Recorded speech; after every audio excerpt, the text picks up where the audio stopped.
Number one, management is the primary goal of mankind. Number two, whatever you fail to manage, you will lose. Number three, God's primary measure of trusting you with material is management. And number four, God will give to whoever effectively manages. And number five, management attracts resources. And the big one, number six, God will not give you what you pray for, only what you can manage. God heard your prayer all last year. I want $1 million. God said, I heard you. I heard you. But you can't manage tithing out of $100. Oh God, I need $10 million. God said, 10 million? You can't manage your paycheck yet. In other words, don't pray for what you cannot manage. God will protect things from you. I'm speaking from my own personal experience. The more I am managing the pennies, God trusts me with dollars. And the more I manage the dollars, he trusts me with the hundreds. And when I manage the hundreds, he trusts me with the thousands. When I manage the thousands, he trusts me with the millions. In other words, God trusts you based on your management, not your prayer requests. You fast and you pray and you wonder why God's not responding. God's watching some other things. You ask God for a new house and you don't keep the one you're living in clean. You ask God for a car and God says you don't keep the motorbike clean. In other words, he checks management before he releases resources. It's not the request, it's the management ability he watches. Let me quote Jesus. If you cannot be trusted with little, who will trust you with more? In other words, it's so important for you to understand that management is more important than prayer. Because management determines whether your prayer gets answered. If you cannot be faithful over other people's property, who will give you property of your own? I'm quoting Jesus. If you cannot be faithful over what? Other people's property. The reason why God gives you a job is not because you're supposed to be there for the rest of your life. He sends you on other people's job to see how you manage other people's property. That includes the printing machine of those people, the paper clips you take home without asking, the pens you steal. He's watching everything. Going to work late, stealing other people's lunch hours, lying, say you're sick and staying home. God said, you can't manage the other people's time. How can I give you your own business? I want my own business. God said, you can't even keep a job. The reason why I gave you other people's property is to watch you to see if you can manage your own first. So once you prove you can manage theirs, then you know I'll trust you with your own, he says. Can you handle other people's money? Lawyers, contractors, don't get quiet on me now. Spending other people's money, bankers, tellers, food store workers, warehouse managers. What are you taking home? God's watching everything. And if you can't manage other people's cans of beans in the warehouse, God will make sure you never own your own company. Management. Can I suggest to you then?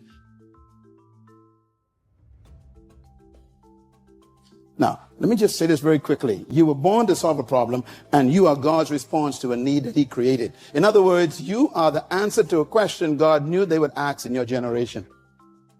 Everyone came to earth to manage a problem, to solve a problem for humanity. You exist because you are the fulfillment of one of God's desires. You are the assignment in your generation. I was born to solve a problem in the world. So were you. I'm not better than you. I'm not a superior. I just found my problem. And my job is to help you find your problem. You were not born just to make a living, pay bills, and die. You were born to actually solve a problem on earth. God gave man management.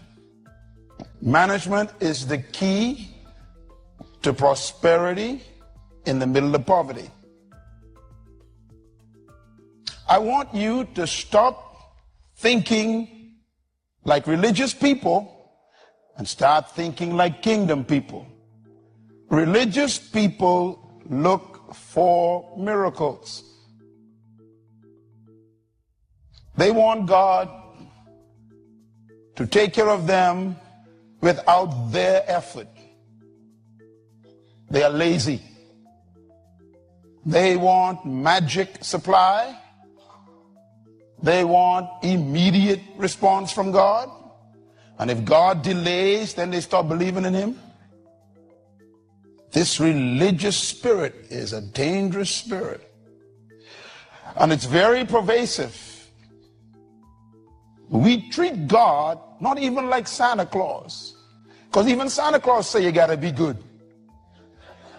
We treat God like the genie in the bottle, where we rub him 3 times, he comes out and he says, make 3 wishes. No. I put it to you, friends, that management is the key to prosperity in the middle of poverty. Our priority should not be working and living just to pay bills and find something to eat and something to wear. That's a lousy reason to wake up in the morning. We are stuck in traffic. We have 2 jobs, killing ourselves just to buy food and clothes and pay rent. I couldn't say it any better than my own greatest leader of all time, the ultimate leader of life, when he said these words: if the blind lead, wow. If the blind lead the blind, he says, they both fall into the ditch, which means the leader determines the destination of the followers. That's how powerful leadership is. Let me tell you something about your life. You are exactly where someone led you.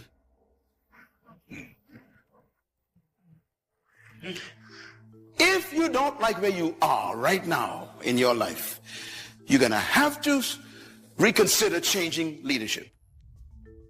The way you want to live in life is expect the best and prepare for the worst. And then he said,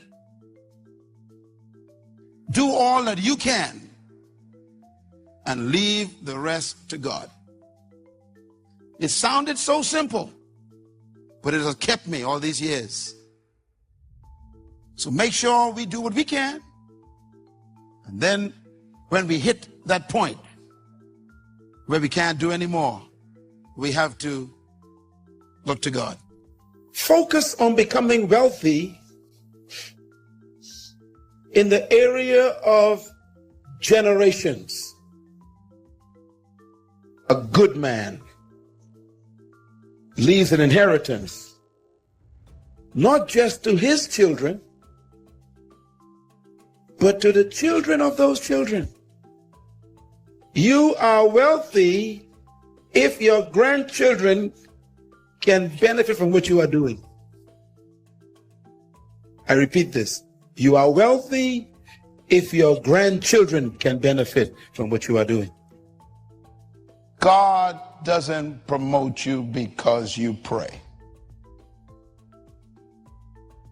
Fasting doesn't bring promotion. Reading the word doesn't bring you promotion. Promotion is a result of management. Management is the key to power.